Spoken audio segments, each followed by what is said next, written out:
I have been celiac for 8 years. Okay. I found out after, I was probably sick for 6 to 8 months prior to being diagnosed. I was quite sick.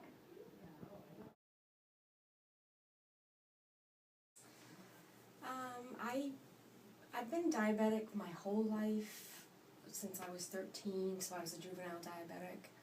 And so this was just another thing, another kind of like, I'm going to have to watch what so I always had to watch what I ate and had to take insulin according to what I eat.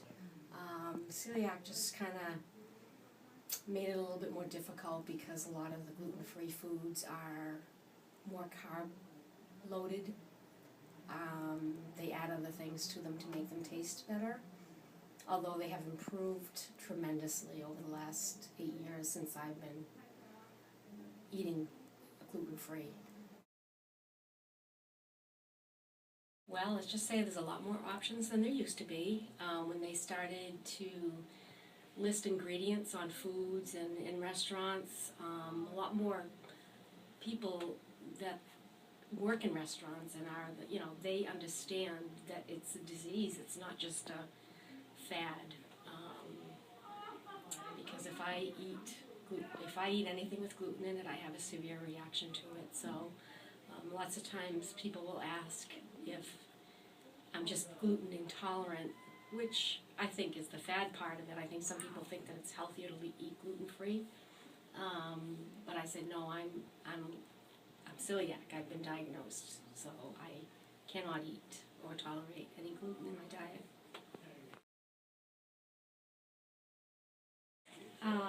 My mother was recently diagnosed. I have several cousins and uncles and aunts. I was actually part of a study that they did at a lot of my family's from the West Coast, and so those particular cousins and aunts and uncles lived on the West Coast, and they did a study with University of Southern California, because they hadn't heard of anybody with as many, like 18 relatives that were diagnosed with celiac. So it's prevalent in my family.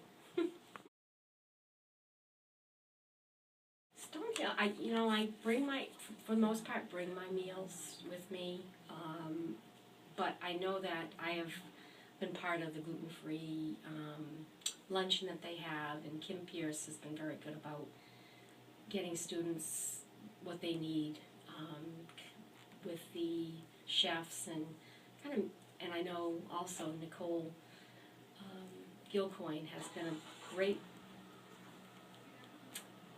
she's been great with getting students like gluten-free environments to provide food.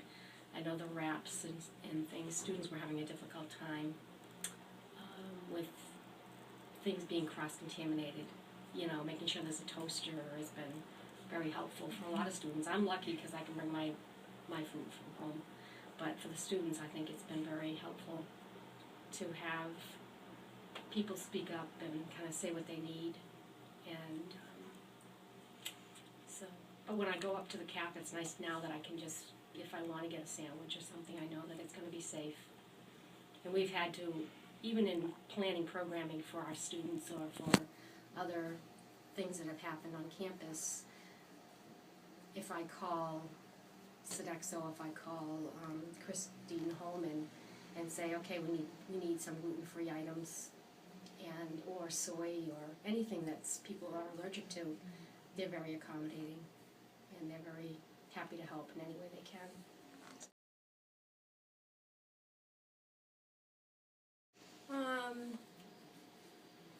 Not that I know of. I think that it's more kind of the people that have signed up for this luncheon kind of have a listserv going where they recommend certain places to eat.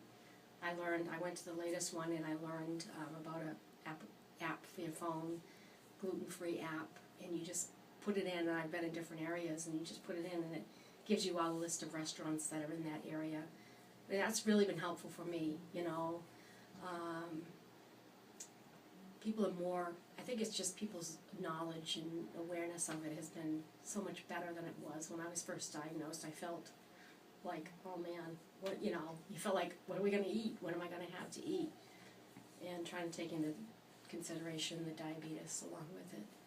It was a little difficult at first, but